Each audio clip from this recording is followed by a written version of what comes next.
दोस्तों 2 सितंबर 2023 यानी शनिवार को शिक्षा विभाग के अपर मुख्य सचिव श्री के पाठक एक लेटर जारी करते हैं, एक पत्र जारी करते हैं। किसे? तो बिहार के सभी जिलों के डीएम को, सभी जिलों के जिलाधिकारी को। और इस लेटर में उन्होंने कह दिया कि भाई 75% अटेंडेंस जो पूरा नहीं कर रहे हैं बच्चे, अब उनका नाम काटा जाए। उनका नाम काटने के लिए चाइल्ड ट्रैकिंग होगी, अब बच्चों की ट्रैकिंग होगी, बच्चों को ट्रैक किया जाएगा और उस ट्रैकिंग से जो सच्चाई सामने आ गई, उस सच्चाई के आधार पर बच्चों के नाम स्कूल कॉलेज से काटे जाएंगे। इसके लिए आदेश जारी हो गया है। चलिए समझते हैं पूरी बात को आप समझ लीजिए, आपको स्पष्ट हो जाएगा कि हाँ भाई ये लेटर है क्या, इस लेटर में कहना क्या चाह रहे हैं और नाम काटने का जो आदेश दिया गया स्कूल और कॉलेज वालों को, वो कैसे काम करेगा, क्या करना है।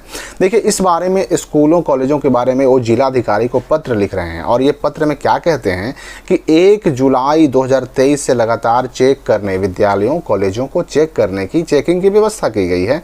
और अभी भी बहुत सारे ऐसे विद्यालय हैं, जहां पर लगातार संख्या 50% से कम है और 50% से कम संख्या वालों को आरडीडी, डीओ और डीपीओ, ये सब क्या होते हैं? ये शिक्षा विभाग के अधिकारी होते हैं। ये डीपीओ और डीओ जो होते हैं जिला स्तर के अधिकारी होते हैं, आरडीडी जो होते हैं वह प्रमंडल स्तर के अधिकारी होते हैं। तो अब इस समस्या के समाधान के लिए, उपस्थिति को और बढ़ाने के लिए कुछ कदम उठाने का उन्होंने आदेश दिया। और कदम उठाने का जो आदेश दिया वो यहाँ पर आप स्पष्ट समझिए, का में क्या लिखा गया है। सबसे पहले क्या करेंगे, ये डीओ और डीपीओ, जो जिस जिला के डीओ होंगे, जिस जिला के डीपीओ होंगे, वह 5-5 विद्यालय एडॉप्ट करेंगे। उन 5-5 स्कूलों को क्या करेंगे, वहाँ पर लगातार जाएंगे, लगातार उन स्कूलों में जाएंगे, +2 स्कूलों में जाएंगे, हर दिन जाएंगे। और हर दिन जाने के बाद छात्रों से बात करेंगे, उनके गार्जियन से बात करेंगे। जो छात्र 3 दिन से लगातार एब्सेंट है, स्कूल कॉलेज नहीं आ रहा, उसके जो हेडमास्टर होंगे उन छात्रों को नोटिस देंगे। और अगर कोई छात्र 15 दिन तक लगातार एब्सेंट रहता है तो उसका नामांकन रद्द किया जाएगा।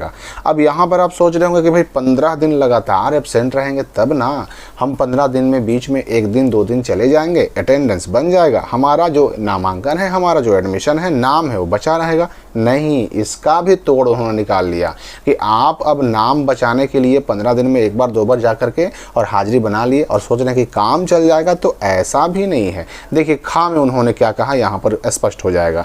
खा में कहा कि हर एक छात्र की ट्रैकिंग की जाए और यह देखा जाए कि कहीं वह एक ही साथ 2 स्कूलों में तो नहीं पढ़ रहा है ना। और ऐसे छात्र नाम कटने के डर से कहीं ऐसा तो नहीं ना कि लगातार 15 दिन एब्सेंट नहीं हो रहे हैं और बीच बीच में विद्यालय में आ जाते हैं ताकि नाम बचा रहे, एडमिशन बचा रहे, ऐसा भी आपको चेक करना है। और इसके लिए अधिकारियों को कहा गया कि वह चाइल्ड को ट्रैक करें, बच्चे को ट्रैक करें, उसकी जानकारी जुटाएं, उसके गार्जियन की जानकारी जुटाएं और देखें कि कहीं वो सिर्फ डीबीटी का, साइकिल, पोशाक, छात्रवृत्ति आदि का लाभ लेने के लिए तो नाम ही नहीं लिखवाया है केवल सरकारी स्कूल में, कि सरकारी स्कूल में एडमिशन ले लिया है जबकि वह जिले के या जिले के बाहर के किसी प्राइवेट स्कूल में पढ़ रहा है, प्राइवेट कॉलेज में पढ़ रहा है। और कुछ छात्रों के बारे में तो ये भी है कि कुछ छात्र बाहर यानी कोटा आदि रह करके भी पढ़ने की सूचना, यानी ये भी जानकारी श्री के पाठक को मिल चुकी है कि कुछ छात्र ऐसे हैं जो नाम तो यहाँ बिहार में लिखवा लेते हैं और रहते हैं कहाँ, तो कोटा आदि, मतलब जहाँ पे भी बच्चे बाहर रह के पढ़ाई करते हैं, जो एजुकेशन हब है वहाँ पर रह के पढ़ रहे हैं। तो इस मामले में चाइल्ड ट्रैकिंग की जाए कि बच्चा है कहाँ, सच में यहाँ एडमिशन कराया तो है या फिर वो नाम लिखा कर कहीं बाहर रह रहा है। और अगर ऐसे छात्र पाए जाते हैं तो उनका नामांकन रद्द किया जाए, और जो केवल डीबीटी के उद्देश्य से सरकारी विद्यालय से जुड़े हुए हैं। यहाँ पर देखिए आगे और क्या कहा जा रहा है कि उल्लेखनीय है कि हर साल राज्य सरकार जो है अलग अलग योजनाओं के तहत 3000 करोड़ की डीबीटी राशि देती है, साइकिल के रूप में, पोशाक के रूप में, छात्रवृत्ति के रूप में, नैपकिन के रूप में, या फिर इसके बाद जो पास करने पर मिलता है, प्रोत्साहन राशि मिलता है, मैट्रिक पास करने पर, इंटर पास करने पर। अगर 10% छात्रों का भी नामांकन रद्द किया गया तो डीबीटी के उद्देश्य से जो पैसे खर्च हो रहे हैं उनमें सीधे 300 करोड़ की सीधी बचत होगी। भाई यहाँ ये बचत करने की बात कर रहे हैं, यहाँ ये 300 करोड़ बचाने की बात कर रहे हैं। वहाँ बिहार बोर्ड के अध्यक्ष कहते हैं कि हम तो भाई 75% पूरा ना करोगे तो एग्ज़ाम ही नहीं देने देंगे, फॉर्म ही नहीं भरने देंगे, एडमिट कार्ड ही नहीं देने देंगे।